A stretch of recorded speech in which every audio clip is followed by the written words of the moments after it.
Hello, and welcome back to Mouthy the Podcast, where I, your host, TheaTouchton, decide, is children's media really for children? Today, we are talking again about Spider-Man, but Spider-Man 2, does it even have, is there like a Spider-Man and his feelings, right? Or is it just Spider-Man 2, It's just right? Spider-Man 2. It's just Spider-Man. And that is my guest, Sebastian. He was on Spider-Man 1.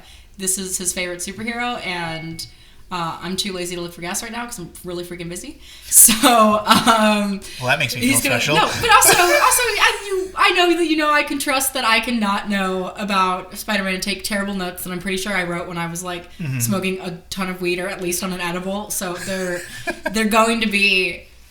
Yeah, no, they're going to be an experience because I knew I wasn't going to watch the Spider-Man movies probably ever again. The Tobey Maguire version ones, which is what we're calling them, I guess. But I was never going to watch them again. I was like, I can't not watch them. I got to do that at least once, right? Was my rationale back then. And I was only high on marijuana, which is legal. So don't do drugs if you're under 18. And if you are doing drugs even over 18, do them responsibly. But my dad was a drug dealer, so I can say that. That was a nice PSA, and then just nope. Sorry. I mean, I feel bad. I also don't believe that weed is like a drug. But anyway, I mean, like, I get that it is, but I think it's more like beneficial than harmful. I feel like, and like I think alcohol is like way more dangerous. And obviously, like, don't smoke weed to avoid your problems, but smoking weed to have like a better time.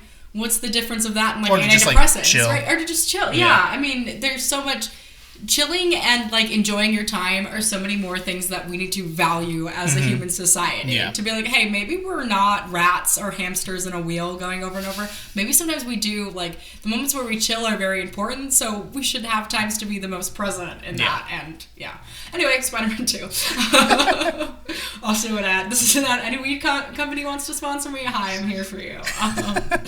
There was also there's an epic opening for this one. I will give it that. It's brilliant opening. Yep. Which I feel like a lot of superhero movies, they've been so slow in terms of openings. But there is another terrible narration.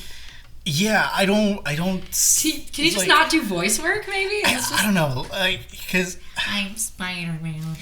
Like I don't need the recaps. Like, oh, I'm yeah, we know. That's why we're here watching the movie. We get it. You changed, they didn't change the actors. Exactly. Like, so then, basically, it's just boo-hoo. Peter has a life of responsibility and people to clean up after, and he has to have rent money. Welcome to the fucking club. I don't want to fucking hear it, okay? How the fuck dare you? You're in a blockbuster movie. You come to say this to my face?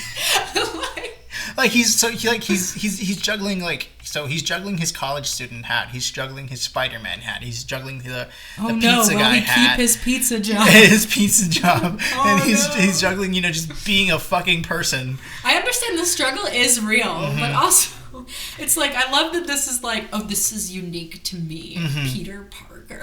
Well, I mean, like, no one else in the fucking world in this movie is Spider-Man. I mean, like, okay, you have me there. You got me. And he's not getting paid for Spider-Man. Exactly. That does suck. That is true. All right, I have agreed. I'm sorry. Sorry, Tobey Maguire and Peter Parker. I'm sorry I came for you like this. But also, like, everybody is being a superhero in their own way, one could argue. So, also you like left Mary Jane, and some people are actually being in relationships. So maybe you don't have it that time. Yeah.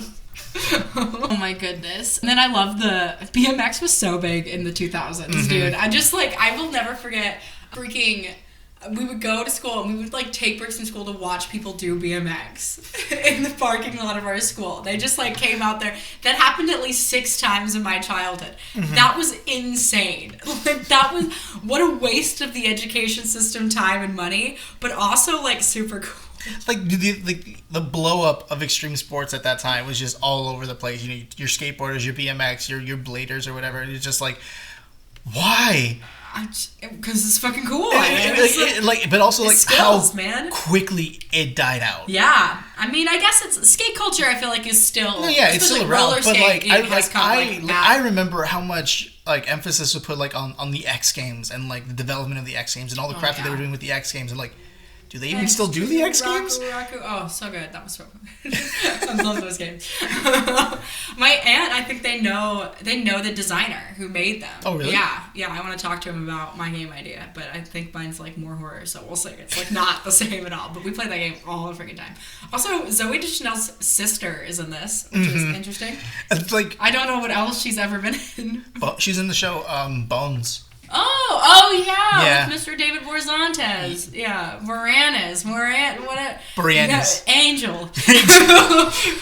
Like, I just love how just straight face, deadpan she is. Like, she looks at the clock, looks at him. You're late. I'm not going to pay for those pizzas. Oh man, that's a crazy thing. I've never even heard that. They say that Domino's still does that, and I'm like, they do not. I doubt it. It's like, this is not a great way of making money.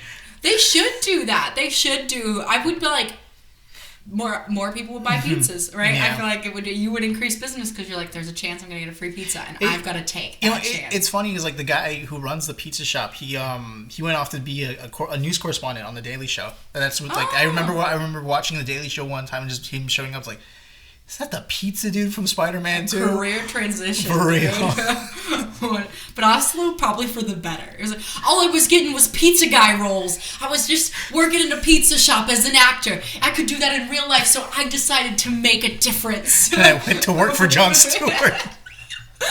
Oh my goodness. Oh, I love J.K. Simmons again. He's incredible in this. It stinks. Put it on page 3, honestly. My biography. It's like when just, he's trying to get paid. It's like, I gave you an advance rate. It's like, right. I'm broke. But Peter, he's not even going to college. You don't even have student loan debts, dude. I don't want to fucking hear it, Peter Parker. I'm through.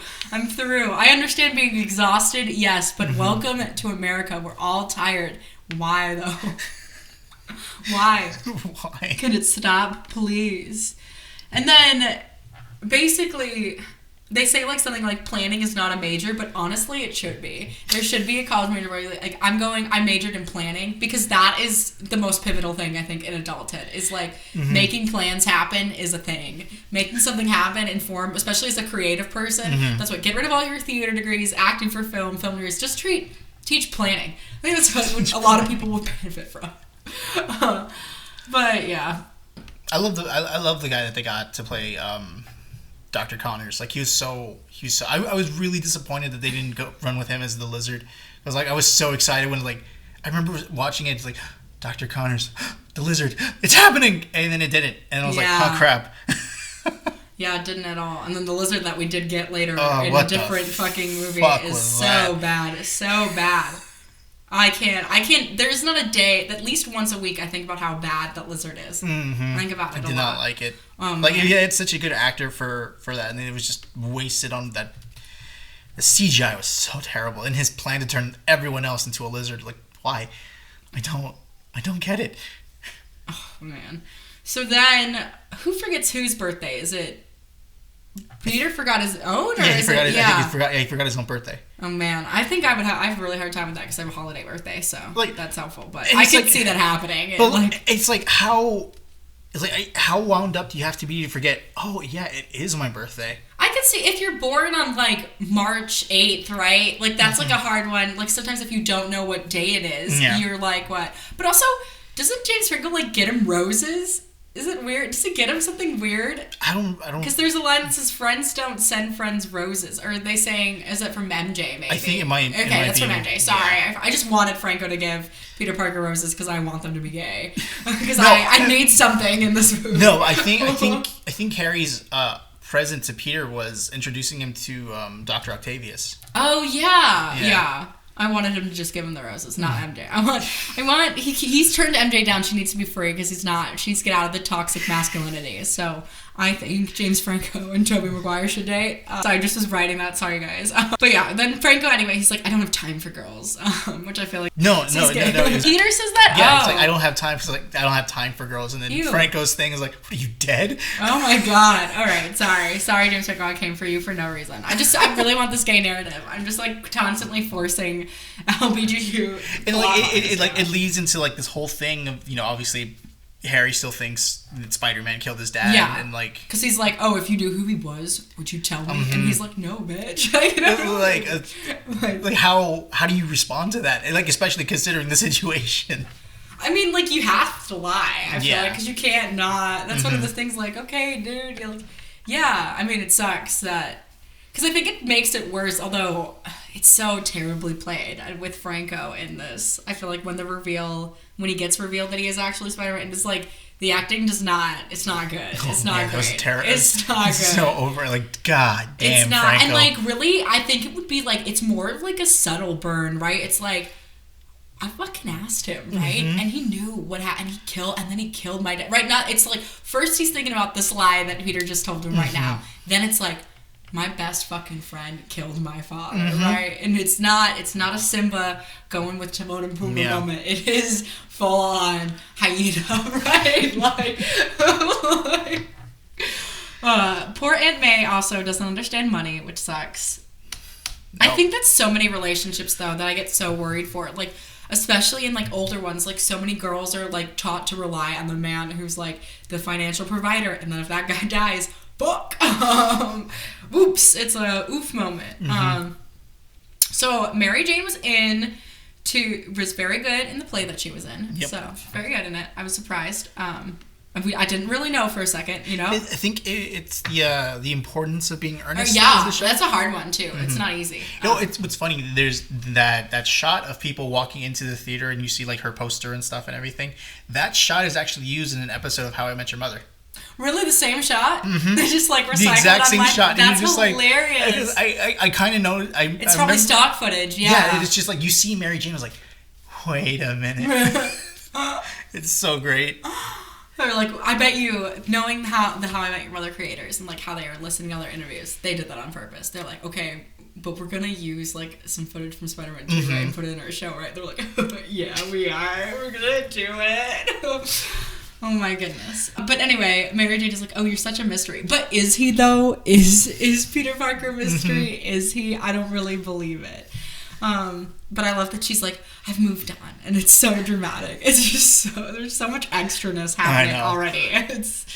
There's a lot. Oh my goodness. I don't like the script of this movie. It's rough, because there's like, they always ask like the girlfriend question first, and it's always like, it comes so soon for everything. It's like, and this happens in so many more movies than just the Spider-Man thing, but it's like my biggest nitpicky thing in screenwriters. It's like the first question somebody asks is like, oh, you have a girlfriend, right? And then it's like, and maybe that is what happens in most other people's lives. My family is very strange, but I feel like that's like 3 questions and then they ask, right? And then, or it's like just like a really long time of uncomfortable staring, and then they're like, so are you dating anyone, right? Like, it's never, like, right off the bat, which has been happening. So stop it. Stop writing that way. Stop it. Stop it. I hate it. I don't like it. Also, I just hate that Peter Parker is, like, keeping the love inside for MJ. Like, it sucks. It's like, you have to work at it, and that feels, like, so unhealthy. And, like, why he's miserable in life. Because if he was dating her, he would feel grateful for every moment. He'd be like, I'm working at this pizza job to provide for my aunt and my girlfriend, and everything is great. He's got a bad mindset. but like, I feel like it's not just, you know, obviously it's not just the mindset thing. It's like, I imagine he wants to be able to do all these things, but it's like, you know, the whole great power, great responsibility.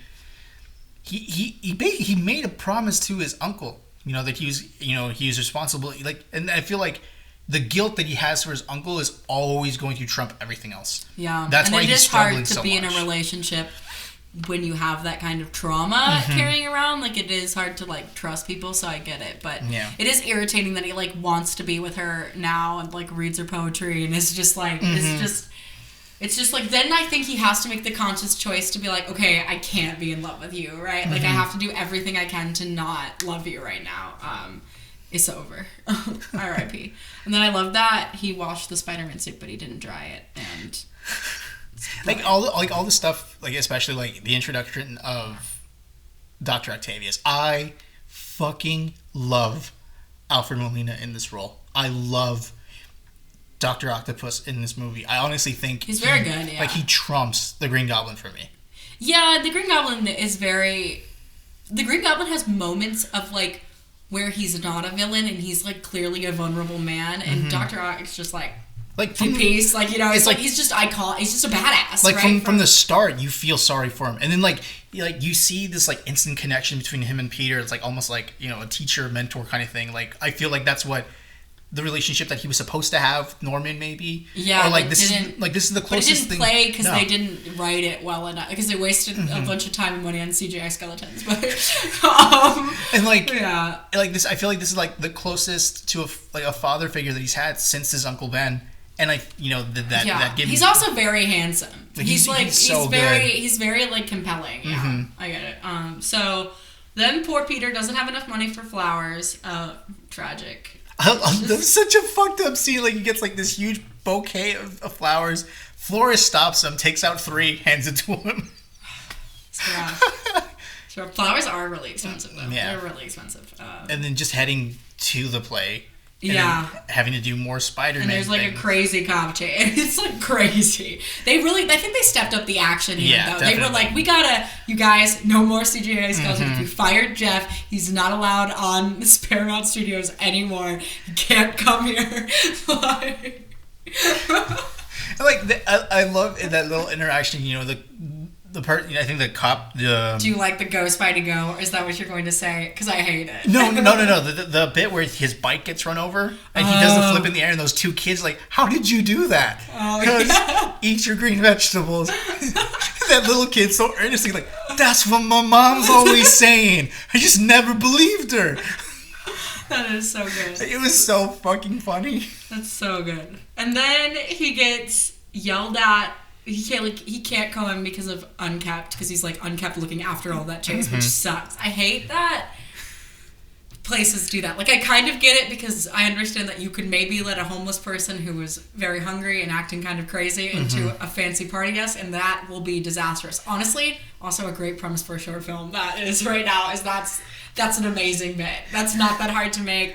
Okay. Anyway, somebody get on that. I need to see that. Yeah. And like, I guess in the last episode, I love Bruce Campbell. He's fucking hilarious, and just all the dickish shit that he could possibly do to keep him from going inside. Oh yeah. And it's just that last bit, like, you know, Mary Jane wanted me to be here, yes, but to be here on time. Ooh. I was like, oof. Fuck. Trash, dude. Trash. What I don't understand is he should just go as like a Spider-Man street performer and make more money. That's what. Quit pizzas. You gotta think bigger, Mr. Parker. Is he still a photographer at this one? Because he is in the third one. We like don't see that though, right? Or do we see only like a little bit of it? No, like he's still a photographer, and like I just feel like it's not given as much. Yeah, because Spider-Man's not as new at this point too. Yeah. The CGI is a little bit better in this movie. Yeah, it feels a lot cleaner. Yeah, it's way. I mean, they probably had more money too, and that's, more knowledge, because I think they were one of like the first movies using CGI. That was like relatively a new thing in the 2000s. And like, I feel like in comparison, like I feel like the first Spider-Man movie didn't really age all that well, but this one, even watching it now, I'm still blown away by how good it looks. Yeah, that's true. No singular. No singular. And so this is where his like web doesn't work. And now there's fear. So much fear. It's rough. See, this is where I kind of had the issue, as you know, in the last one I said that I thought it made sense for him to have that, but now it's like, okay, so he's in his head, but his body's not working. Well, that makes sense though, because he's probably malnourished because he's so overworked that I understand. Like, if you don't take care of yourself, spider or not, right? If you crush a spider's leg, that spider's hurting, right? And it's gonna take time for that to heal. So.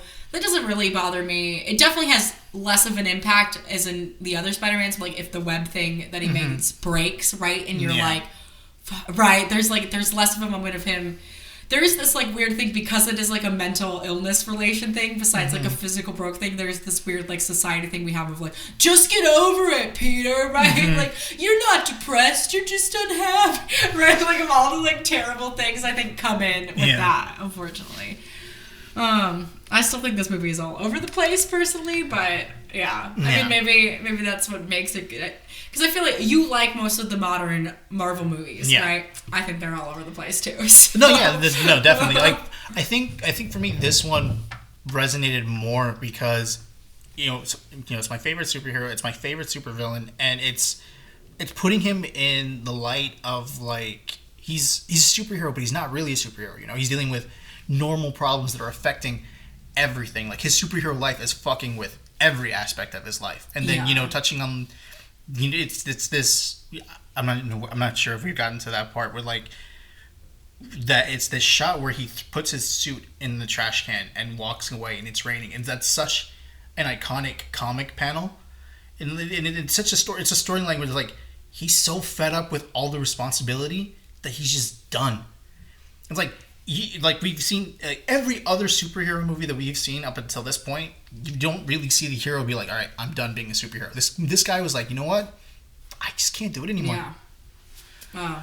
It's a little fake deep for me, but I get it. I also feel like, because it's like, to me, that goes backwards of everything that he promised Uncle Ben, which I feel like would be a forefront for me. It's like, I feel like that holds him more than anything. Even if he's, like, tired, I feel like he would quit other things before he went to do that, right? Or, like, I don't know. I feel like, too, they, like, dumb this Peter Parker down in these movies. He's not, like, as clever, which is a very important part of his superhero-ness and just, like, what makes him likable. Like, this Peter Parker isn't likable. He's just, like, you know what I mean? Like, everything about him is, like, like, he's, like, a match that if you match with on a dating app, you'd be like, like, why? Like, it's like or a creepy guy likes you and you're like, I feel bad, but there's, like, some weird, like, it's weirdly, like, I don't want to say pedophile vibes because that's not true, but it's like, because I don't know that the person rapes kids based by a picture, right? But it's that, like, energy, that much of, like, a sucking dry energy. Like that guy who's gonna just walk up to you with a trench coat and flash you kind of energy. Not even that, because the flashing is, like, that's too spicy for this kind of guy. This kind of guy is, like, comb-over math teacher, droning voice, wearing a checked shirt, like, just, like, has, like, flaky skin, super pale, like, probably lives in his mom's basement. Like, breathing heavy, like... Yes. No. Exactly. I'm going to stop talking. Oh, man. Then they talk about, they push renewable energy in this, so my aunt would be so mad, because she's a Republican, kind of. So, just wanted to put that out there. If you are a Republican, you might not like that sentence. How did you feel about the scene in the operating room?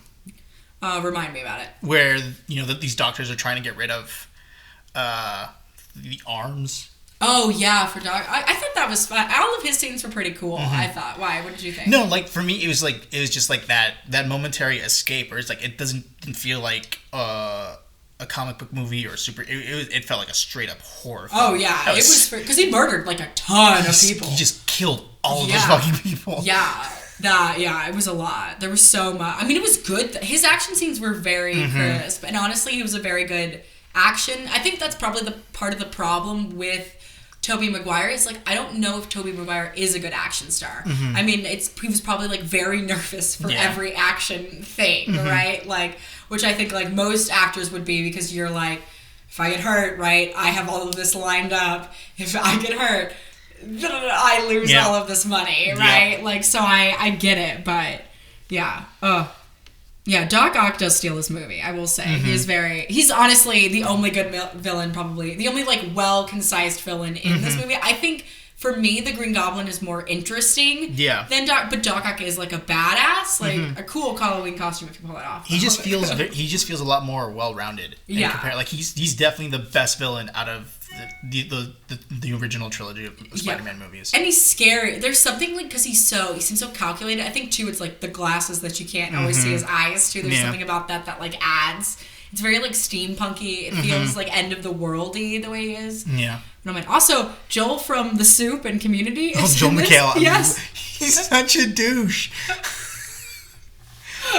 I love that he's just in this, though. Like, The like random people that I found in these movies on the rewatch was like, what? Well, makes sense, I guess. But why? Like she did, like he's denying her a loan and all this other stuff, and like she's still so excited she's gonna get a toaster. She's like, actually, no. And that's like a $300 deposit or something. It's like, well, he's just like, yeah, oh well. When will Joel stop charging so much for a toaster? When will you stop? Like, $300 for a toaster is way too much. I would never pay that. It's a $50 toaster. It's like you have to deposit $300 to get a free toaster. Like, if I have $300 and I need a toaster, I'll just go buy the fucking toaster. You could open up your own toaster business with that kind of money. Like, toaster business? And also, I love that when Doc Ock goes to rob the bank, no one notices this giant octopus just going straight for the vault. That's not picked up on any security. How did he hide them? Because like he's just standing there. He looks like he's wearing a trench coat, and like it looks like it's covering everything well. Then all of a sudden he just kind of pulls them aside, and then boom, there are these 4 fucking arms. Also, how is there not more damage to Peter and Aunt May? There's so many questions I have for this. And then I love to, like, the reality is, like, all they keep is this gold in the thing, in the bank. What are you trying to tell me? Like, what? Like, my favorite little moment is, like, Joel just sees a coin, he grabs it, Aunt May smacks it out of his hand. Like, no, you don't get to take that. Oh, my God. I mean, he works there, so I don't understand why he would do that. I feel like it should be the opposite. But, okay, there's so much going on with this bank. I don't even know. I feel like whoever wrote this doesn't even know. They know, like, banks have money, and that's all they knew, and they wrote this scene. Like, what kind of money would a bank? I would have gold coins in a bank. That seems great. Seems like a good idea. Yeah, I'm gonna roll with that. Gold coins in the bank. Or maybe the writer, maybe it's different. Maybe the writer was like, has this like really factual scene, and the producer's like, I don't know, I want something more piratey. Do you got like some gold doubloons? He's a Doc Ock. He's an octopus, right? Yeah, we should connect to the sea theme so that people get it. I feel like this is like producer nonsense. But, so can you like put gold coins in there? And they're like, there's no, like the writer's like, and there's no, that's not how banks work. I know, just it's fine. It'll play. Yeah. No one's gonna comment on it years later on a podcast. But poor Peter's web is still malfunctioning. R.I.P. I was like, believe in himself. It's so great. He's just freaking out. He gets a bag of money thrown at him. Take the money and run, boy. At this point, just take it. Also, I'm still shocked. I'm shocked that Aunt May doesn't die here. I love that whole bit where he just kind of leaves her hanging and she's like freaking out and she slides down the umbrella and she steps on a ledge and she's like looking at the angel statue like, oh, thank you. Oh, I know. Oh, she's so cute. I like an older Aunt May, obviously. I like the little old lady version of it, because it makes it, you gotta save little old ladies sometimes. Also, more older women in film. So I can have a long career, and I don't have to worry about not making it into my 20s. I love the whole little interaction when like, Spider-Man's launching himself at them, and he like pulls like this, I guess like a stake out of one of the arms, and she whacks him in the head. She's like, shame on you. It's like, you're cheating. No. It's too much. And then Franco is just being emo and gay over Spider-Man. There's just a lot of that in this movie too. So much. Mm-hmm. And man, Mary Jane, she gets around with some high-end people. I will say. She's had my dating history not even close. I'm like, she traded the fuck up. Yeah. Like, she went from Flash Thompson, Harry Osborn, trying to get at Peter, to a fucking astronaut. Yeah, dude. She's going places. But she's like, in this one scene, she's just like staring up to space randomly. It's like really weird. Mm-hmm. It's so weird. And J. Jonah Jameson in this scene is amazing. Oh, he's good in everything, honestly. Oh, he's so great. So good. And so then he calls... Then James Franco calls him, right? He's the one in the drunken range, right? He like comes and like yells at Peter, and then Mary Jane is gonna get married to this astronaut. He's gonna be up in her Uranus. Oh fuck, that didn't play. He's gonna Mercury crazy. I don't think she's his Venus. She's his fire, his desire. I imagine she's definitely made his rocket launch a couple of times. There you go. There it is. There it is. She's probably mooned him once or twice. I think that's it. That's all I got. That's it. This was not scripted beforehand. These were literally all just improv, so please give me a break. That's enough of that. That's enough? Oh my goodness. Yeah, I was like, you can't see behind Peter's mask. He's a sad baby. He's just like swinging through. Like, yeah. I will say that's one of the things that I love about the MCU Spider-Man. Like his lenses in his masks, they move so he can emote. Yeah. And like, you see Raimi's mask, and it's just obviously you can infer that he's sad. Yeah, he's a sad boy. But it's just so like it's just stuck. No one knows what it's like. And just seeing him fucking eat it. Oh god. Oh man. But he turned her down, so it's on him. It's really on him, man. Oh my goodness. So they repeat the great power line again because like I said, we got to milk that one. Yep. It's like I don't know if it's in the third movie. I would be surprised if it wasn't, but I don't have. I mean, there's obviously it's alluded to with the whole Sandman thing. Yeah, Mr. Sandman, why do you exist anyway? But Peter is basically like, okay, I'm giving up. I'm living a life of my own. I'm a big baby. I'm too heartbroken to be Spider-Man. I feel like more than anything, and I feel like the normal guy response to a breakup is okay, then I'm gonna be Spider-Man so fucking hard. That bitch doesn't like me. She's not gonna be able to not see me. I'm gonna be Spider-Man so much that she is gonna love it, but won't be able to have it. And girls are like, I feel like it's never like, okay, I give up, right? Okay. Well, I mean, I'm looking at it from his perspective. The whole thing is like, this is what kept me from her, and and now she's gonna throw it all in. Be happy with somebody else. Yeah, what a shame. Peter. And like he's like, was this really was this the move? Was this the right move for me? Like it's costing me all of this on this side. So I get it. Like, but I also like you're the one who told her no. Yeah.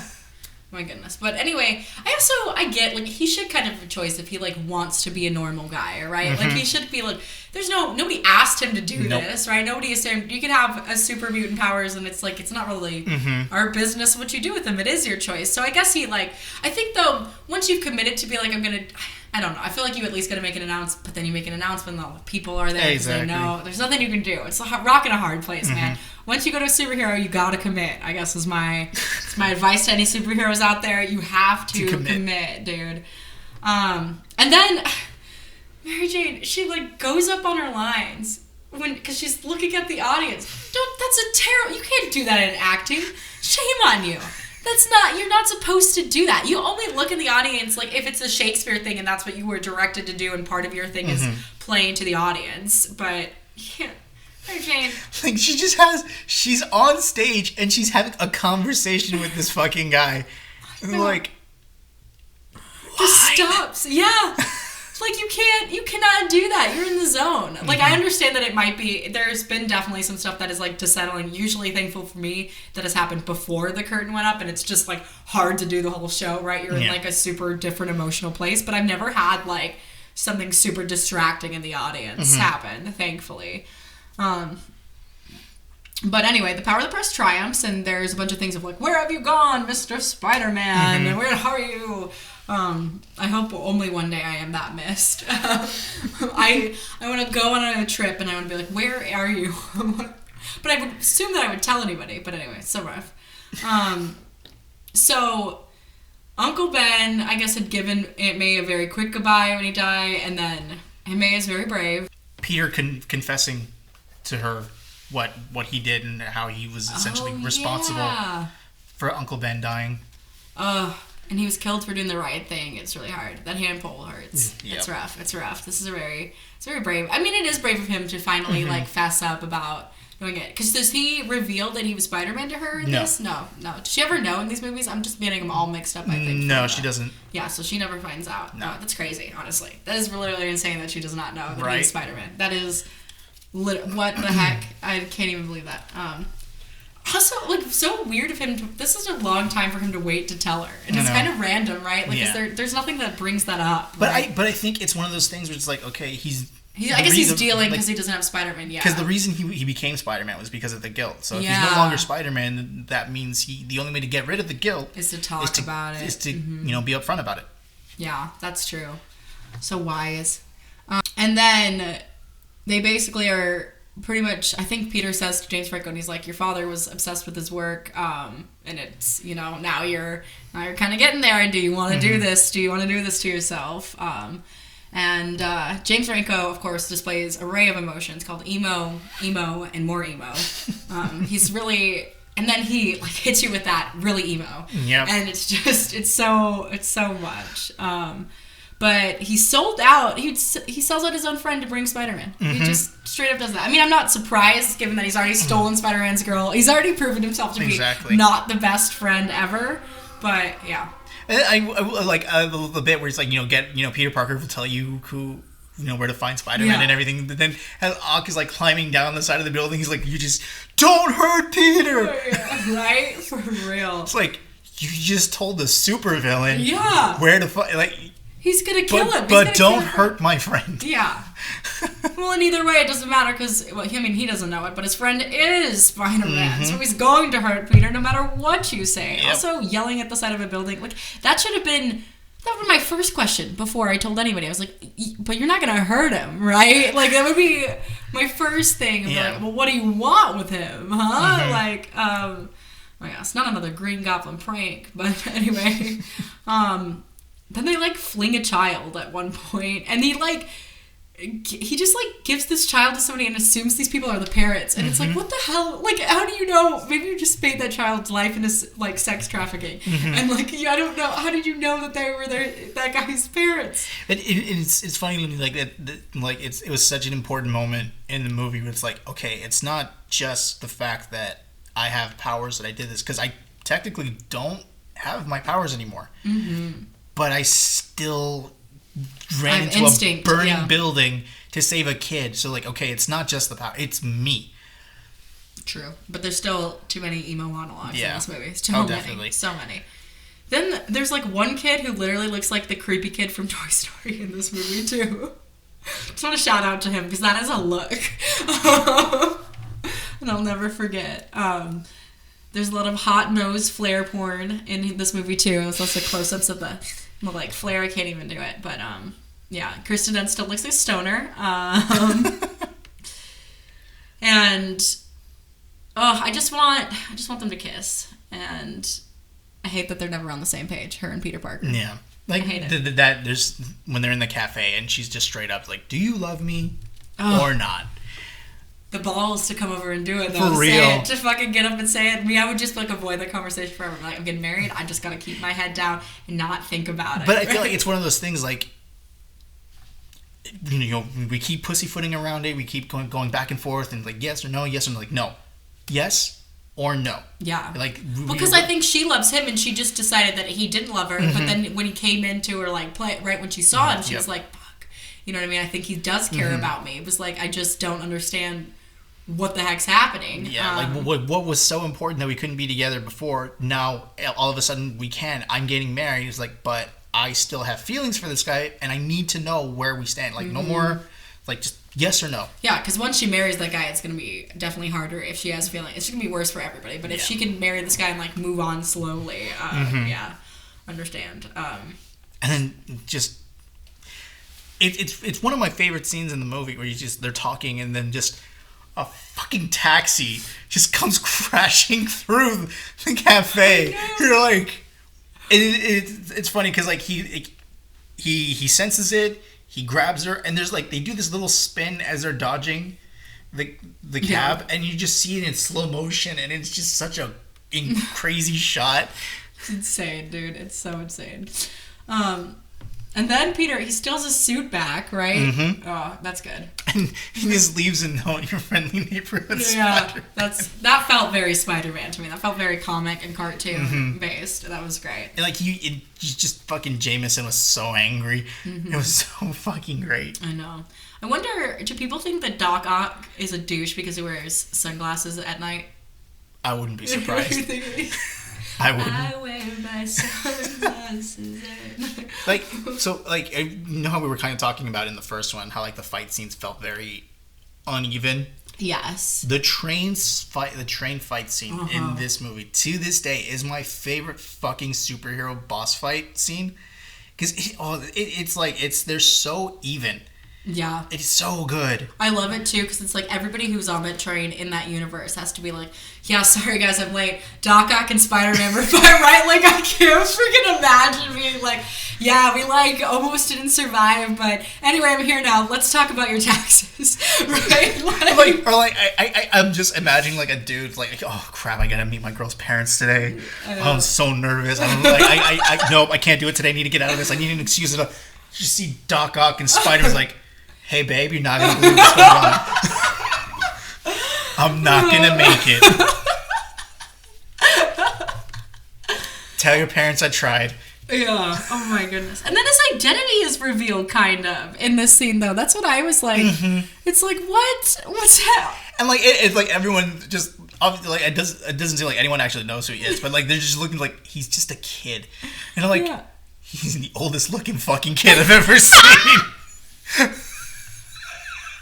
No.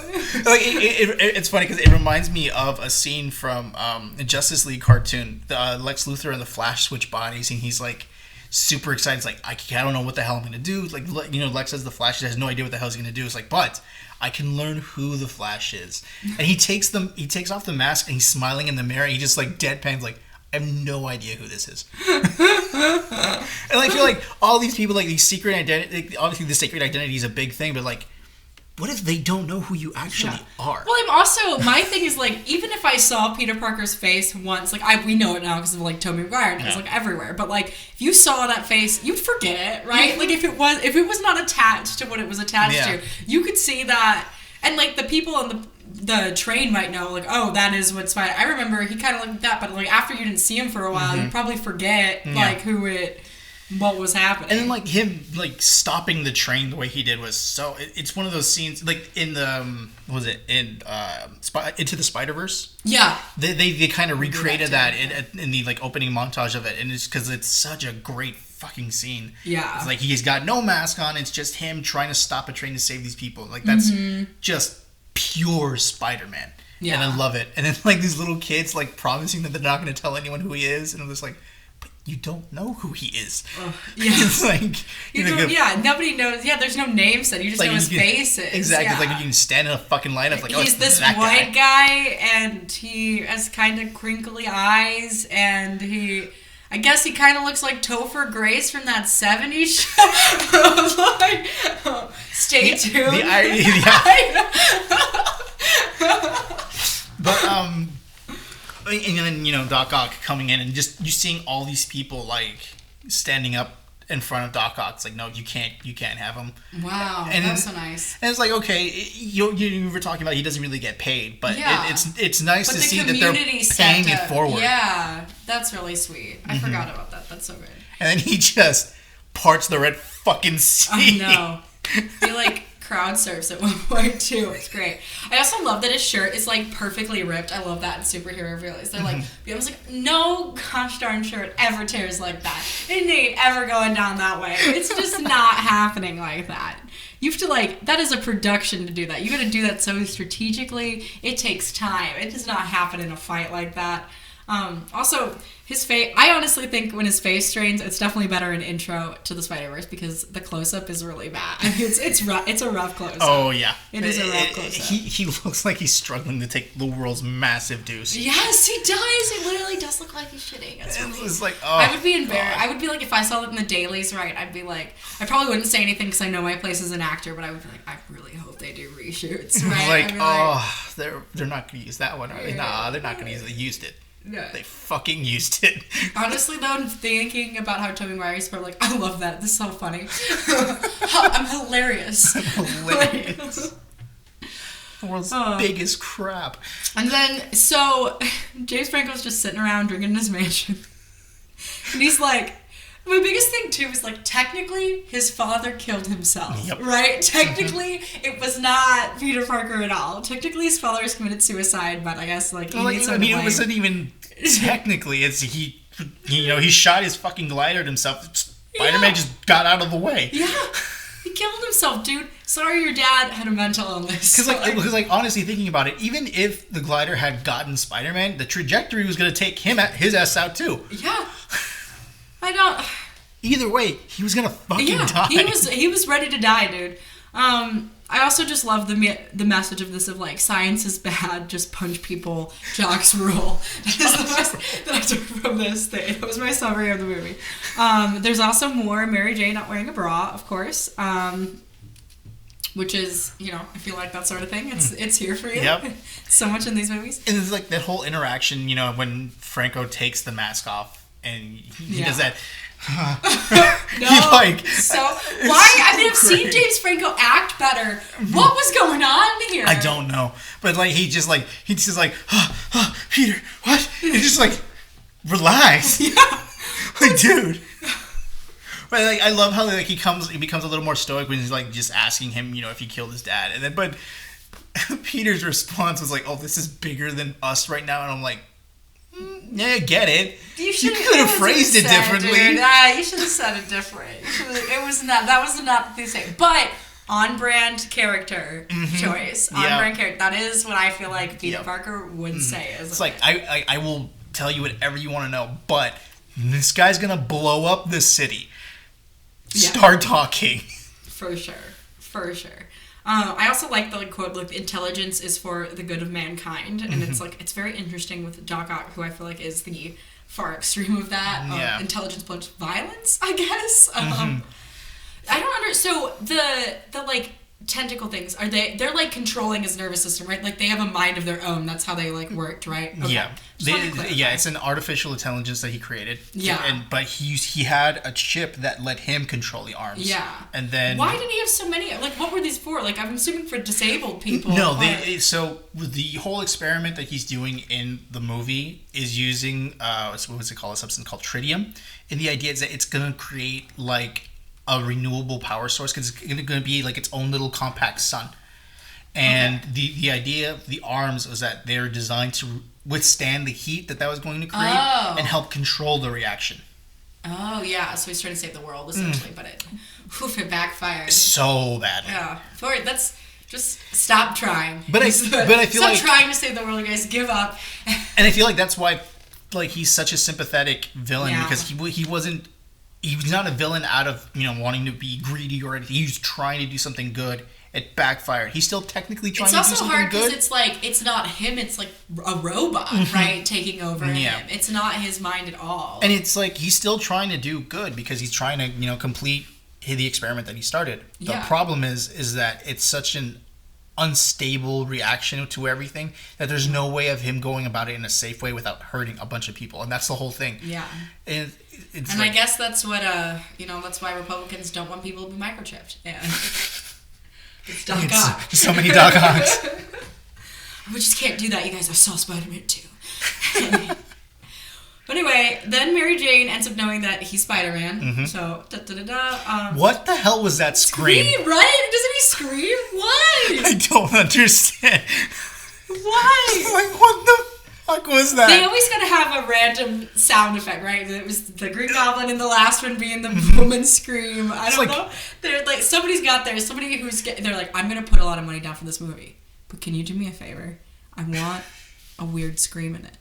Why? And just put it in there. The worst part of it is it didn't seem like a sound. That was just him, Tobey Maguire's natural scream. I would not want to ever hear Tobey Maguire scream. It was terrifying. He makes the noise that somebody fucks. Somebody please confirm. I have to know. I'm sorry. I know it's not my business, but also I have to know. I have to know. Gots to know. Oh my goodness. So he saves Mary Jane from dying again, pretty much. Just drink every time. You have good buzz. Pretty much. Makes it look so easy. Just tosses off. And the floating in the water is honestly a really cool shot. That is so cool. And I love that he's one of the last things that Doc Ock says before, obviously, he goes into the water. He's I will not die a monster. Oh wow! It's so he's so hell bent. I was doing this for a good reason. I'm gonna go out on a good reason, and it's just the whole arc of his movie. It's this doesn't feel like a Spider-Man movie to me. This is a Doc Ock movie, and Spider-Man was just a side supporting, character. Yeah. The B plot. Yeah. Pretty much, yeah. Honestly, it really is. And his was more, but I think it's so hard because that's what it felt like. All the Doc Ock scenes felt like almost higher quality, almost better. It literally felt like a different movie, and then they like interweaved this other movie into it. But I feel like the whole the plot line of him, you know, losing his powers and all of that made sense for Doc Ock to be the villain because intellectually they're both the same. Strength-wise, they're both the same. The ability to do all the stuff that they do, they're pretty much on even ground. So, like, you can't be on even ground the entire time. Yeah. You have to come back from a point of weakness. And if you lose your superpowers, that's the weakest you're gonna fucking be. Yeah, for sure. So then James Franco has a pansy sword, and he is just... So, it literally is. It's not a great sword. No. It's not. And then they hear the goblin voice, which honestly, they should just move. They need to move out of this apartment. Something's wrong. Something's not right here. Yep. And you should just sell it, and you can get a decent price. It's like, you know, it's New York. It's New York. So they hear the goblin voice again, who's like, avenge me, and then he like shatters the mirror, and I'm like... He just finds all the goblin stuff, and it's just like, oh my god, fucking... You guys need to move. No, like for me, it was just like, wow, Marvel teasing before Marvel, you know, got into teasing everything coming up. Right? Yeah. So weird. Also, it's so... Didn't he die in the suit? How did that suit get back there? Does he just have a backup suit? I got a question. Honestly, I wouldn't be surprised if he had a backup suit. Like, he looked like he had a backup glider and everything else. Yeah. That's probably... This was my suit I was going to die in. And then... Did he have a funeral? How did they know? So they knew his dad was the Green Goblin? He didn't even think about... No, they didn't know. Well, did Peter always go back and, like... Just get the body then? How? Because if he died in the Green Goblin suit... because I remember... Peter brought his body back, and then they had a funeral for him. Okay. So the stuff is just... Sorry, I just wanted to clarify. I was like, wait, where did the suit go? How did this happen? How did they not know his identity? The way I figure is, like, I imagine... Kind of what you alluded to in the last one, where you're like, you know, it peaks, and then it kind of subsides. So, like, he had to continually gas himself to, like, keep that stuff going. So that's why he had all that stuff there. Yeah, that makes sense. I can't even believe that Mary Jane is going through with this wedding, though. Right? What the heck? She looks so miserable. This is not... Should not do this. But it leads to my favorite line of the whole fucking movie. What is it? It's just when they're in the church and J. Jonah Jameson looks at his wife, like, you need to call Becky, like, the caterer, tell her not to open the caviar. It's like, this guy, like, he's looking at his son, getting his heart broken, being left at the altar. It's like, don't open the caviar. How does even Peter end up working for him in the next movie still? When he's still infected, there's no way that character would ever let him. But I think it's because, like, you know, above all, Jameson's like a newsman. Yeah. And he's got good photos. He's only got one person in the entire world who can get him a decent Spider-Man shot. Until. Look at you teasing like a Marvel movie. You gotta get it. I can't. She had all this time to cancel. And just seeing her running full wedding dress through the streets of New York, and you're like... Oh, I also hate the line, like, I can't survive without you. That's not healthy. That's not healthy. It's really bad. And she's like, you know, isn't it time someone saves you or whatever? And they're always whispering. Yeah, why? It's New York. No one can hear. Speak up! Well, that's Spider-Man 2. That is Spider-Man 2. Anything else you would like to plug or talk about Spider-Man 2? Let's see. Just the last, like, her last line of the movie is like, you know, go get him, Tiger, and he just, you know, launches out. And there's a bit where the kind of camera holds on her at the end, where she's like, her smile kind of slowly fades, and like, so she's realizing that this was probably a bad idea. Oh man, I didn't think of it like that. Because I was thinking the third movie, they break up too quickly.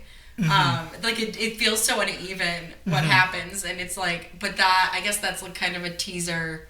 It's so hard with comic movies because I feel like everybody who writes them is like, well, everybody will have read the comics, right? Every single person will have read the comics and know exactly what comic was. They will be that dedicated, and it's like, well, what about me? I can't afford comics. Those are $15. But I feel like that was, you know, comic book writing then. Like, I feel like now it's not.